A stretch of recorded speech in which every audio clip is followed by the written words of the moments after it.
Akhirnya ngaku cucu Nabi, ngaku cucu Pitung, kadang cucu Tuanku Imam Bonjol. Untuk apa? Supaya menonjol gitu. Kita nggak akan menonjol kalau pribadi kita itu sosok yang sangat tidak beradab. Walaupun kita nebeng kepada datuk-datuk, walaupun itu bukan datuk kita. Nggak ngaruh. Cara kami melihat sesuatu begitu. Kami tidak akan membuli ataupun mengatakan yang tidak-tidak untuk orang yang memang punya akhlak, punya adab, punya ilmu. Kami akan menghormatinya. Walaupun dia bukan cucu siapa-siapa, bukan cucu orang hebat. Begitu juga sebaliknya. Dia ngaku cucu orang hebat, tetapi tidak ada yang bisa kita ambil dari dia sebagai pengetahuan untuk kita, sebagai contoh untuk kita, yang nggak ada gunanya. Itu konten Aldo, Bang, puji-puji KDM yang katanya kinerjanya bagus. Tapi sebelumnya bilang gubernur berhala. Nah, gimana tuh? Itu namanya menjilat. Nah, biar si Bahar bebas di Jawa Barat gitu. Bebas dawir gitu. Kemudian si Rizik juga di Mega Mendung gitu, biar bebas. Itu jilat. Jadi mereka dalam polanya sama semua. Pola mereka itu ya kalau nggak mampu ngelawan, ya jilat. Jadi sebagiannya ngelawan, sebagiannya ngejilat.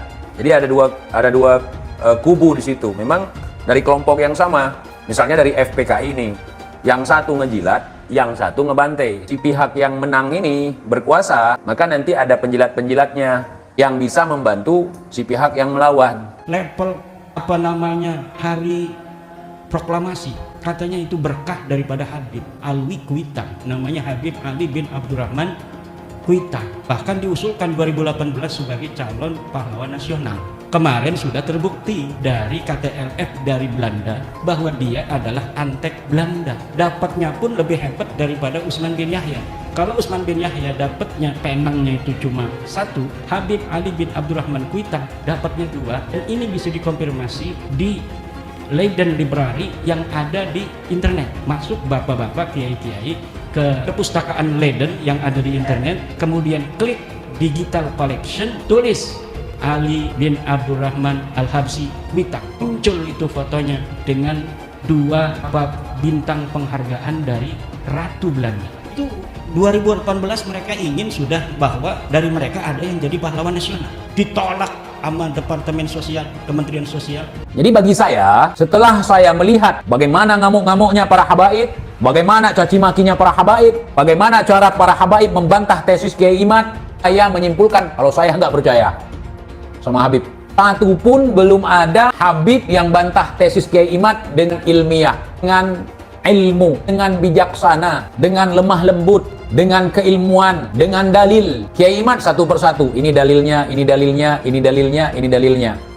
Habib, dari dulu banyak ulama yang mengesahkan, banyak ulama yang tidak meragukan nasab kami para habaib.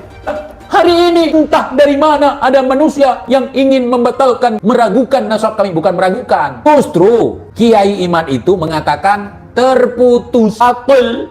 Bukan meragukan, saya tidak meragukan. Barang siapa yang meragukan nasab habaib, maka kafirlah dia. Saya tidak meragukan. Saya sama sekali tidak meragukan, cuma tidak percaya. Mentok tidak percaya. Tidak ada keraguan. Jadi jangan pernah percaya kalau ada omongan nggak percaya Habib, kita akan menjadi kafir, kita akan menjadi murtad. Jangan percaya omongan seperti itu. Nggak percaya Habib bukan berarti kita nggak percaya zuriyah Nabi, bukan berarti kita nggak percaya ahlul bait Nabi. Nggak nyambung itu. Ya, nggak nyambung. Contoh, kalau kita misalnya nggak percaya dengan si Bahar, apakah kita akan murtad? Justru kalau kita percaya omongan dia, kita yang murtad. Kita nggak percaya sama si Rizik, apakah kita akan murtad? Justru kalau kita percaya dengan omongan dia, kita yang murtad. Kalau kita nggak percaya sama si Munib, menantu si Rizik, Cebol bin Silap Al-Kaburi, apakah kita akan murtad? Justru kalau kita mendengarkan omongan si Munib, kita jadi murtad. Kenapa? Kalau berdoa itu lebih singkat, lebih ringkes. Kita yang belajar balaghah itu mempersingkat. Bahasa Arab itu singkat. Ya Umar Muhdor. Kenapa tidak menyebutkan langsung Allah? Lebih singkat Umar Muhdor. Mereka berdoa kepada Umar Muhdor, kepada berhala yang bernama Umar Muhdor. Nantikan podcast saya dengan sosok wanita yang viral dengan Bunda Firja Hussein. Apa kabarnya Bunda? Baik, sehat Pak Yusuf. Baik, ya. Oke, nanti kita siap untuk membahas tentang nasab. Wah, Atur waktu, betul ya. Oke, jadi Bunda Firja Hussein siap diskusi atau podcast tentang polemik NASA. Oke. Bagaimana? Setuju netizen? Siap Bun ya? Kapan Siap. waktunya? Atur ya? Ya. Siap. Oke, terima kasih. Nantikan podcastnya. Para habib-habib yang ada di Indonesia yang ngaku cucu Nabi ini ternyata bukan keturunan Nabi. Saya yang meneliti itu. Bahwa Habibku ada Habib Rizik Sihab, Habib Bahar Smith, Habib Topik Segap, Habib Lutfi Yahya. Itu semua namanya keluarga Baklawi. Keluarga siapa? Saya sudah teliti seteliti-telitinya berdasarkan kitab-kitab nasab, kitab-kitab sejarah, hasil tes DNA, bahwa mereka dengan pasti mustahil sebagai keturunan baginda Nabi besar Muhammad sallallahu alaihi wasallam. Rizik, kamu jadi manusia nggak kapok-kapoknya. Kamu selalu bikin gaduh. Ini lagi, kamu ngata-ngatain katanya jenderal monyet, kiai monyet, organisasi monyet.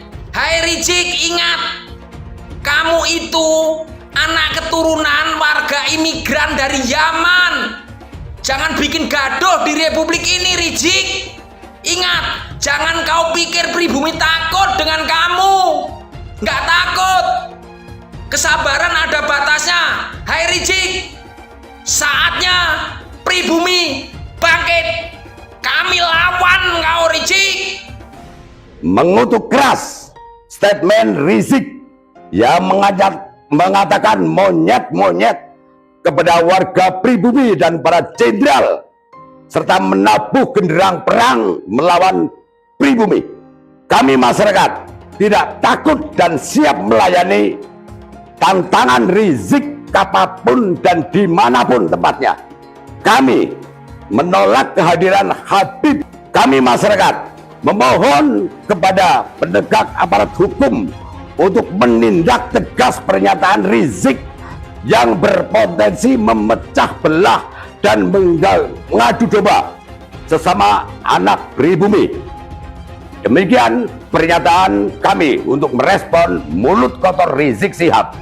Ada gerombolan monyet yang terus-menerus menghina dan memfitnah habaib dari kalangan Ba'alawi, seperti menghina Habib Utsman bin Yahya Mufti Betawi, menghina Habib Ali Al-Habsyi, pendiri Indonesia Islamic Center Kuitang.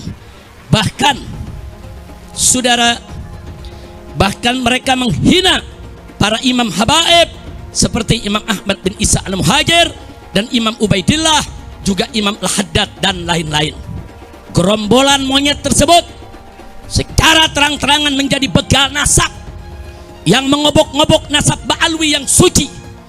Gerombolan monyet tersebut semakin nekat mengancam, sweeping dan bantai serta usir habaib maupun Ba'alwi, mempersekusi acara habaib, mengusir habaib, menyerang dan merusak makam-makam habaib. Bahkan kini bukan hanya habaib, tapi semua keturunan Arab di Indonesia diserang. Kurang ajar. Selama ini mereka caci maki habaib, mereka fitnah Habib Utsman bin Yahya Mufti Betawi, mereka hina Habib Ali bin Abdurrahman Habsyi, pendiri Islamic Center Indonesia Kuitang. Saudara, sampai kapan akan kita biarkan? Dan ini sudah dilaporkan ke Mabes Polri, tapi Kapolri tidak memproses. Saya mau sampaikan nih kepada monyet yang sudah mendirikan ormas monyet dengan laskar monyet yang didukung oleh sejumlah jenderal-jenderal monyet. Saudara, ada oknum-oknum jenderal-jenderal monyet yang mendukung ormas monyet ini. Saudara, saya mau sampaikan kepada mereka, sudahlah, capek kita. Kalian setiap hari menghina, memfitnah, capek. Kita perang aja deh. Kita perang aja. Saya siap untuk kobarkan perang melawan mereka dengan backingnya, sudah. Takbir. Umat Islam semua saya tanya, siap perang lawan gerombolan monyet? Takbir. Takbir. Takbir. Dulu Siapa sih lidahnya yang paling tajam menghina-hina kiai-kiai NU? Mereka. Ya banyak. Rizik Syihab menghina Kiai Abdurrahman Wahid radhiyallahu anhu. Buta mata, buta hati. Setiap apa saja keputusan PBNU selalu dikomentari, selalu di framing negatif untuk menjauhkan umat Islam dari PBNU. Kiai Isamuddin ini salah satu korban yang dianggap mereka sudah murtad. Kiai Said Agil Siraj beberapa tempat mau ceramah ditolak oleh mereka. Gus Nurin lagi ceramah diturunin masa lalu itu oleh mereka. Bahkan ada kabin di bawah itu berpesan pada jamaahnya, jangan masukkan anak-anak, ibu-ibu dan bapak-bapak ke Ansor Bansen. Jangan, Islam Nusantara, Nusantara. Itu mereka dulu, sekarang mah nggak diundang aja. Kemarin datang ke PBNU itu. Kemarin LDNU bikin acara ngundang Rama Irama. Habib itu ada yang datang sengaja, nggak diundang juga. Untuk apa? Supaya nempel bernaung di gedung PBNU. Framing, kebetulan ada Mukibin di PBNU-nya. Maka satu Habib bodoh, ya kan, lebih mulia daripada jutaan ekor babi. Nah itu cocok. Tapi kalau ulama, kiai yang alim, yang allama, dengan Habib yang mabuk, dengan Habib yang zina, dengan Habib yang maksiat, tidak bisa dibandingkan. Sama dengan kau bandingkan itu air comberan dilokalisasi dengan sumur Zam-Zam. Itu tidak layak dibandingkan, tidak layak. Apalagi disetarakan. Karena ulama itu tidak bercerita tentang nasab, tidak bercerita tentang ras, tapi bercerita tentang ilmu, tentang adab, tentang keistiqomahan, tentang apakah dia melaksanakan apa yang dia tahu, apa yang dia pelajari, gitu. Tentang kejujuran. Kalaupun Habib misalnya bangsat, apa yang mau dipelajari dari mereka? Oh itu bukan untuk dipelajari, harus dimuliakan aja. Untuk apa kita memuliakan sesuatu yang tidak mulia? Satu, lagu Roma Irama sebujur bangkai lebih utama dari ceramah para habaib 70 habaib. Satu lagu sebujur bangkai Roma Irama lebih mulia dan lebih manfaat bagi umat Islam daripada ceramah 70 habaib. Pak Quraisy aja disebut sesat, setingkat Pak Mahfud MD saja disebut sesat. Kemudian setingkat dulu Cak Nur, pemikir besar Hasanah Islam Indonesia, itu juga disebut kafir kan, gitu loh. Saya Gus Dur sama kan, sesat. Ya kebetulan saya ini adalah para pengagum mereka gitu loh. Pengagum Cak Nur, pengagum Gus Dur, pengagum Cak Nun, Gus Mus gitu loh. Setinggi apapun engkau menuntut ilmu tidak akan pernah mencapai tetel Habib. Makanya bagaimanapun alimnya seseorang tidak akan pernah mampu mengalahkan kemuliaan seorang Habib meskipun dia tidak mempunyai ilmu pengetahuan agama. Para kiai kampung, jangan lagi terjadi ada orang yang berani bicara bahwa satu kaki seorang Habib lebih mulia daripada kepalanya seorang ulama yang alim. Jangan sampai ada lagi yang berani bicara seorang Habib yang ahli maksiat, ahli yang tukang doraka, tukang dosa dikatakan lebih mulia daripada 70 ulama yang alim. Dan ini ada jelas penistaan, penghinaan yang tidak bisa kami biarkan terhadap leluhur, orang tua kami, guru-guru kami, para kiai kami, khususnya yang ada di golongan Ahlus Sunnah wal Jamaah Nahdlatul Ulama. Ada beberapa dari habaib yang sampai mengatakan bahwa kalau kiai itu misalkan melakukan maksiat, kiainya luntur. Tapi kalau kami Habib mau melakukan apapun, darah secara genetiknya sudah nyambung bersama kami. Jadi kami tidak bisa bisa jadi mantan Habib. Kiai Iman bikin tesis pun sebenarnya adalah reaksi atas kecongkakan dari orang-orang habaib itu. Siapapun yang mengaku keturunan Nabi wajib diverifikasi, dan siapapun yang mengaku keturunan Nabi dan terbukti bukan keturunan Nabi wajib kita batalkan. Terus adakah pidananya terhadap pengakuan Ba'alwi tersebut? Bahwasanya siapapun yang mengaku sebagai anak keturunan Nabi dan tidak terbukti termasuk dalam penodaan agama. Setelah ada munas alim ulama dan sudah ada keputusan bersama, maka dengan bekal hasil keputusan itu kita bisa melakukan pemidanaan. Siapapun ke depan yang mengaku cucu Nabi bisa dipidanakan dengan pasal penodaan agama. Hai, Bahar Semit, saya Mbak Gimbal, sang putra alam. Saya Mbak Gimbal menantang kamu duel. Kamu boleh menggunakan golok permata duamu yang kamu bangga-banggakan. Ya, saya cukup menggunakan golok ini. kita duel satu lawan satu. Kita bangsa Indonesia tidak boleh diam melihat fenomena ini. Kenapa? Ada indikasi mereka mau menjajah Indonesia. Indikasinya jelas sekali. Ada yang bagian memalsukan kuburan. Di mana-mana dibikin kuburan-kuburan palsu. Alhamdulillah, menurut keterangan beliau juga sudah banyak yang dibongkar. Yang kedua, berita-berita khurafat, dongeng-dongeng khurafat. Untuk apa?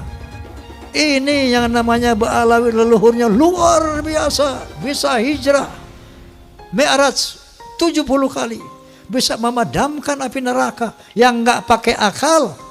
Itu sesuatu yang luar biasa dan dahsyat. Mereka pun menjadi takluk, tunduk, siap diperintah apapun. Tujuannya itu. Dan yang lainnya, ada yang membuat provokasi-provokasi. Saya bersama rakyat, kita dengan rakyat. Jangan coba-coba ganggu rakyat, seakan-akan berpihak kepada rakyat.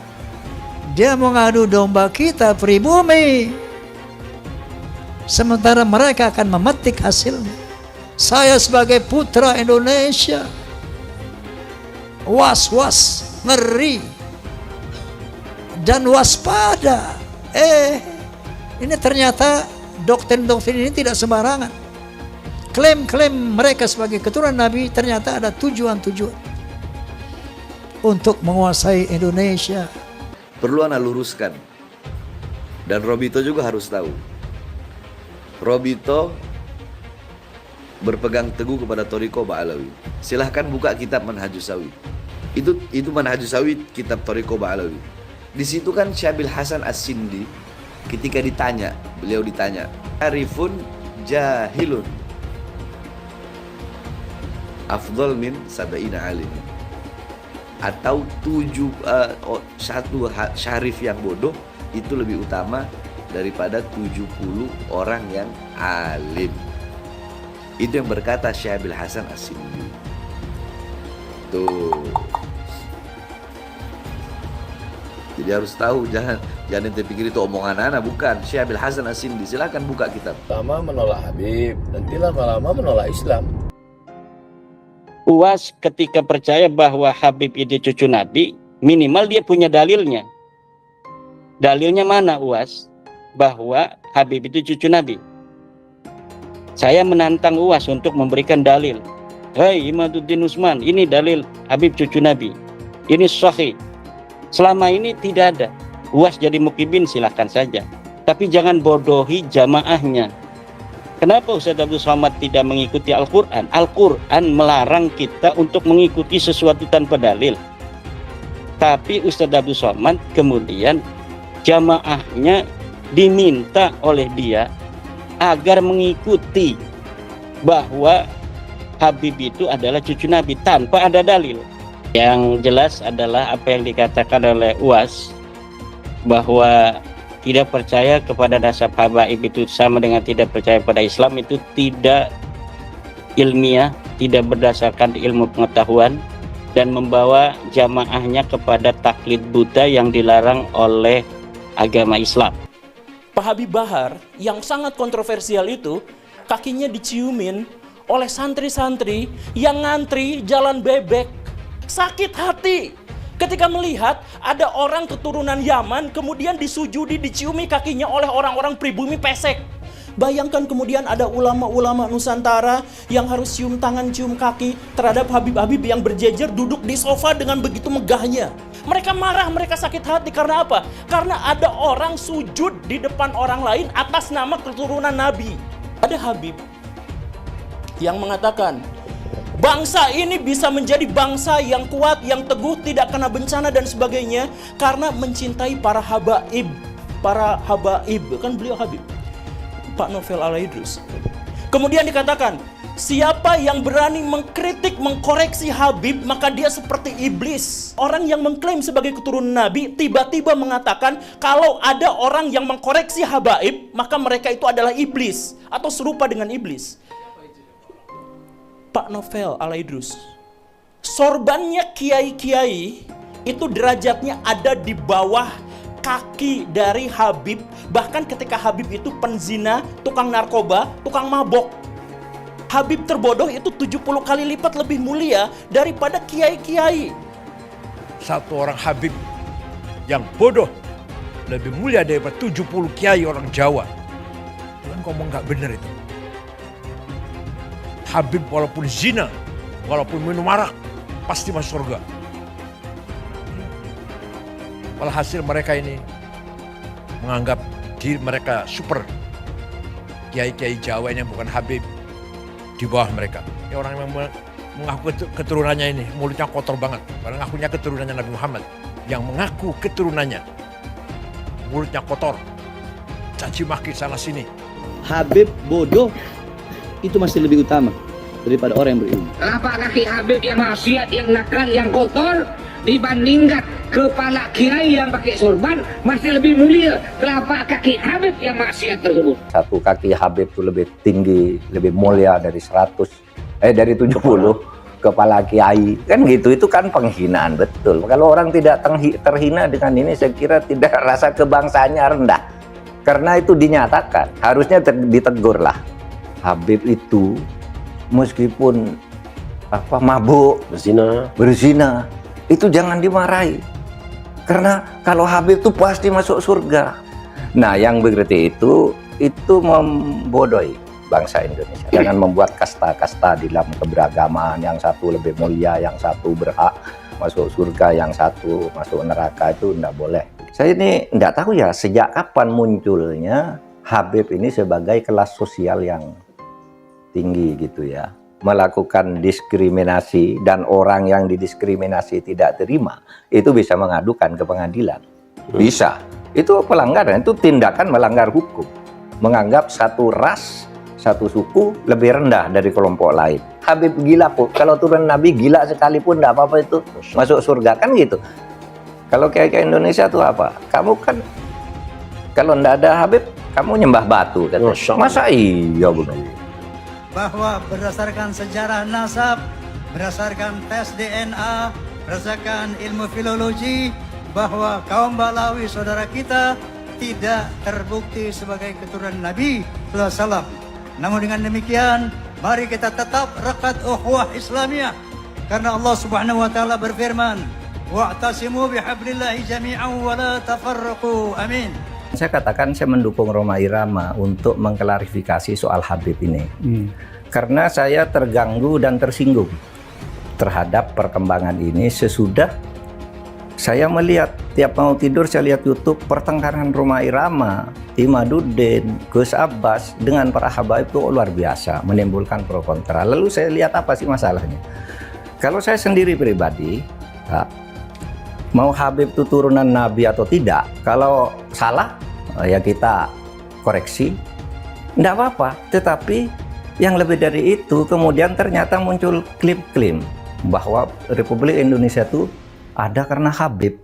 Wali Songo itu semuanya Habib. Padahal Habibnya baru datang sesudah Wali Songo meninggal. Gitu loh. Lalu diklaim ini turunan Habib ini. Imam Bonjol coba dibilang itu Habib Sahabuddin. Itu dari mana? Kok Imam Bonjol Habib Sahabuddin gitu. Lalu ada hurufatnya bahwa kakek saya yang nama Mugaddam itu bisa membentak malaikat mungkar dan nakir katanya.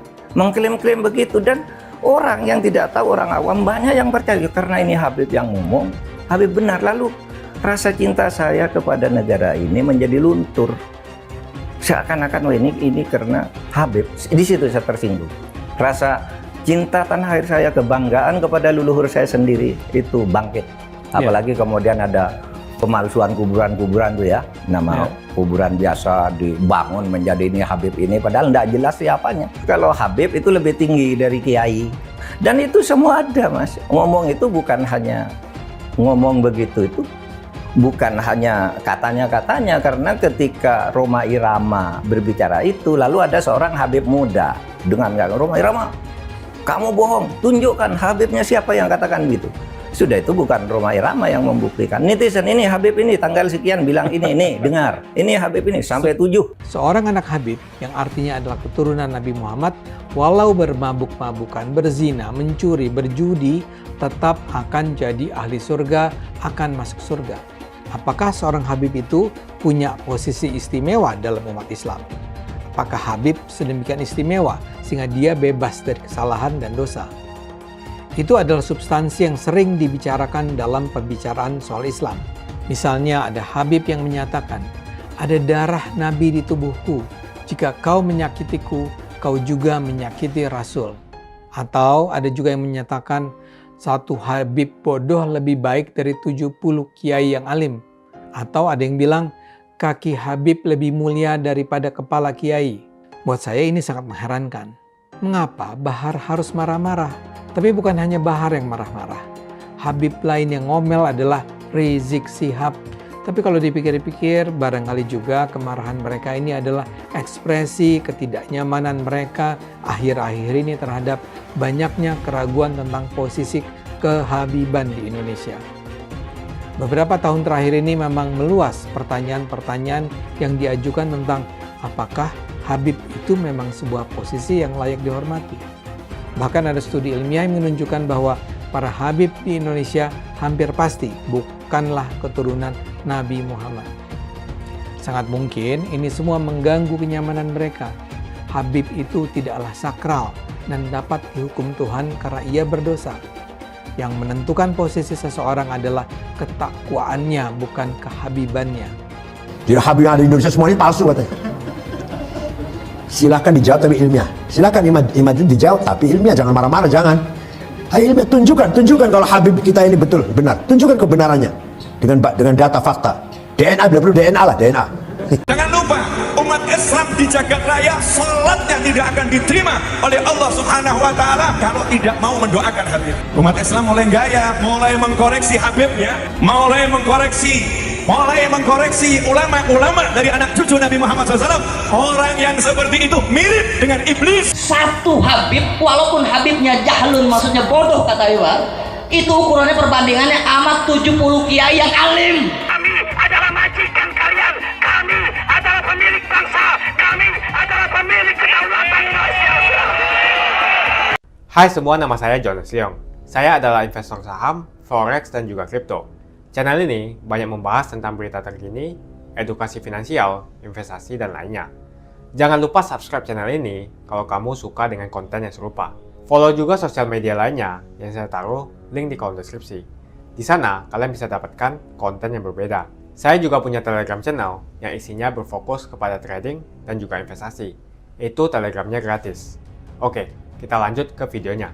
Sebagian besar penonton di video ini setelah menonton video di awal mungkin bertanya, apakah kejadian seperti krisis 98 akan kembali terulang? Belum lagi keadaan global yang tidak menentu. Lalu apa yang bisa kita lakukan untuk selamat dari krisis yang mungkin akan datang dalam waktu dekat? Jawabannya adalah investasi. Kebanyakan dari kalian yang lagi nonton, kalau investasi pikirannya pasti hanya di properti. Tapi ketika terjadi krisis seperti 98, apa yang terjadi dengan rupiah ketika hyperinflasi? Dan juga apa yang terjadi dengan harga properti. Harga dolar naik dari Rp2.500 terbang ke Rp15.000. Otomatis, utang yang harus kita bayarkan naik 6 kali lipat. Banyak sekali bisnis yang bangkrut. Kebakaran terjadi di mana-mana. Rumah pun bagaikan tidak ada harganya. Mau dijual pun tidak ada yang mau beli. Saya tidak mengatakan ini akan terjadi lagi. Tapi kemungkinan terjadi seperti Mei 98 tetaplah ada. Negara gede seperti Argentina, Venezuela, dan Turki baru-baru ini mengalami hyperinflasi. Apalagi setiap hari kita ketemu ada saja konten yang berbau sara ke orang Tionghoa yang ada di Indonesia. Entah itu di Instagram ataupun di YouTube atau sosial media lainnya. Kita bisa melihat di tahun 2017 di saat Pilgub Jakarta hampir terjadi kerusuhan seperti 98 karena Ahok dituduh menodai agama. Ahok pun harus dipenjara untuk menenangkan masyarakat yang dengan gampangnya dihasut untuk membenci Tionghoa dan tidak memilih pemimpin yang beda agama. Akhirnya Anies jadi gubernur dengan bantuan ormas larang FPI dan sampai saat ini dijuluki sebagai bapak politik identitas. Kejadian itu pun berlanjut hingga saat ini. Masifnya pemberitaan sara terhadap Tionghoa beredar di media-media nggak jelas. Penonton setiap hari dihasut untuk menggulingkan pemerintahan karena tuduhan Indonesia dikuasai oleh Taipan atau Sembilan Naga, yang ujung-ujungnya menyalahkan Tionghoa lagi. Kita bisa lihat dari kejadian di PIK 2, di mana ormas larang seperti FPI dan HTI terus-menerus menghasut masyarakat untuk membenci Tionghoa. Saya tidak bisa membayangkan jika kejadian seperti Mei 98 terulang kembali. Setiap musibah yang selalu disalahkan adalah keturunan Tionghoa. Setidaknya di video ini, saya akan membagikan strategi saya yang udah saya terapin jika kejadian seperti 98 terulang kembali. Tujuan dari strategi ini supaya kita setidaknya bisa selamat dari masalah finansial ketika musibah ini terjadi. Strateginya adalah investasi di aset yang berbeda-beda, bukan di satu jenis aset saja, misalnya hanya di properti. Kalian bisa mulai belajar berinvestasi di aset yang berbeda seperti Bitcoin, emas, dolar, bahkan saham global atau saham Amerika. Ini adalah cara yang bagus untuk mengurangi risiko tergantung kepada satu jenis aset saja. Bukan nggak nasionalis kalau kita mau invest di aset-aset yang saya sebutkan tadi, tapi memang peluang yang kita dapatkan dan potensinya memang jauh lebih bagus daripada beli properti apalagi deposito. Pertama, pelajari jenis aset seperti emas. Setidaknya kita bisa terlindung dari efek hyperinflasi jika terjadi lagi. Selain itu, kalian juga harus belajar bagaimana mendapatkan penghasilan dari emas. Kedua adalah belajar investasi di aset global seperti saham Amerika atau saham global. Ketika terjadi krisis, yang paling berdampak adalah saham-saham Indonesia. Karena semua utang perusahaan dalam bentuk dolar terkena dampak. Deposito, reksadana, bahkan properti terkena imbasnya. Ketiga adalah belajar mengenal berinvestasi di Bitcoin. Alasan kenapa saya suka banget dengan kripto, karena saya bisa pergi ke negara apapun di dunia ini, misalnya di Singapura, dan saya tinggal jual saja kripto di negara itu. Saya menganggap Bitcoin itu sebagai aset properti digital, yang bisa saya bawa kemanapun dan jual kapanpun saja secara instan. Kalau saya butuh uang, detik ini pun bisa saya jual, dan tidak perlu menunggu berbulan-bulan. Itulah strategi saya jika kejadian 98 terulang kembali, untuk selamat dari masalah finansial. Kamu bisa cek link di kolom deskripsi untuk mulai investasi. Dan saya juga sudah sediakan video playlist supaya membantu kalian paham tentang investasi. Semoga video kali ini membantu kalian untuk selamat dari masalah finansial ketika musibah ini terjadi. Semoga Indonesia selalu damai dan sampai jumpa di video selanjutnya.